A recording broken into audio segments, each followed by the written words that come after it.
And for more, we can cross to London.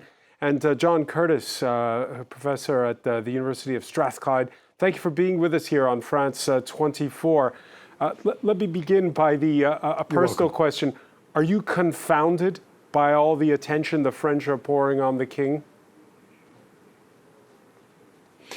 No, to be honest. It's often the case, it's the same as true in the United States. The countries that regard themselves fairly firmly as being republics for a variety of historical reasons still have a degree of admiration for the United Kingdom monarchy. And of course, the United Kingdom is undoubtedly uses and is currently using the monarchy as a form of soft diplomatic power. I think it's been interesting that the initial two-state visits done by King Charles and Queen Camilla, one of course was to Germany earlier this year, now to France, and that indeed the monarchy has been used, as it were, to improve relationships between two crucial governments in Europe, as opposed to sending the monarchy to the English-speaking Commonwealth diaspora, which of course is where historically a lot of the links have been, and are often links that some people in the United Kingdom look to as an alternative to closer links to Europe. So it's part of the choreography we've seen in recent months under Rishi Sunak's premiership, whereby at least some thawing of relationships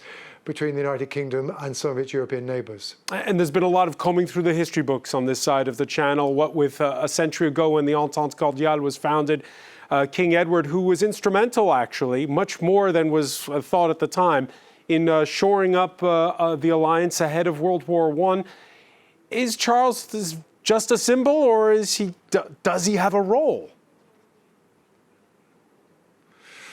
Well, the answer to is that he has a role as a symbol. The fact that the Buckingham Palace will have not embarked on this visit without the UK government at least acquiescing, and the fact that he's decided to go there is an indication that between them, the Palace and the UK government think that this is a worthwhile expenditure of UK time. Of course, the crucial thing is what lies behind that. Now, we've seen the UK government already negotiate a Northern Ireland Protocol with the European Union. We've seen now finding an agreement on scientific funding.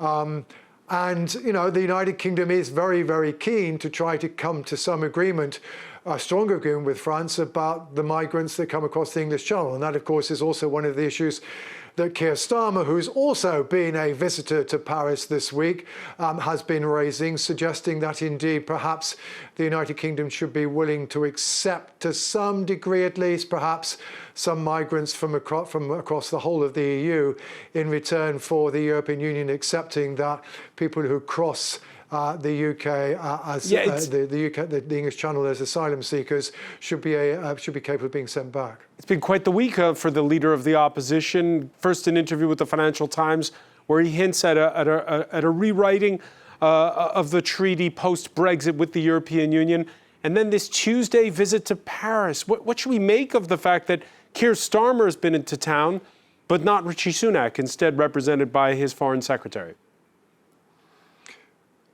Well, of course, Rishi Sunak, Sir Keir Starmer is in town because this, together with a trip to Montreal with other international leaders, is giving Sir Keir Starmer the chance to say, look, I'm not just leader of the opposition, I'm a prospective UK Prime Minister, and I wish to demonstrate both at home and abroad that indeed people now take me seriously. But he was welcome for 45 minutes. He was welcome for 45 minutes to the Élysée Palace, a closed-door meeting. Sure, absolutely, and that was intriguing, and perhaps it's an indication that the French government is not unaware that the Labour Party is currently about 18 points ahead of the Conservatives in the opinion polls, and at the moment are odds-on favourites to be forming the next UK government after an election, which has to take place by the end of next year. But of course, what we're also interested in is hitherto the Labour Party has been very reluctant to talk about Brexit and very firmly not wanted to give any suggestion that it might want to soften it, let alone possibly rejoin the European Union. Well, it definitely doesn't want to rejoin the European Union, but it is now beginning to talk rather more openly about softening. And of course, that's not unrelated to the fact that attitudes towards Brexit in the United Kingdom are not what they were at the time of the general election in 2019, let alone the referendum in 2016. You now on average have polls that suggest that 58% of people would vote to rejoin the European Union. And that has meant that Labour Party now, despite its silence on Brexit, still finds itself being supported by a body of voters who are overwhelmingly in favour of being inside the European Union. And I think now Labour perhaps are beginning to realise that they have rather more freedom of movement on the Brexit issue than they thought 2 years ago. 2 years ago, they thought they had to appeal to Leave voters to have any chance of winning the next election. That no longer necessarily seems to be a requirement. They are still basically heavily reliant on Remain voters, people who want to rejoin the European Union, as they were in 2019. It's just that they're now an awful lot more popular.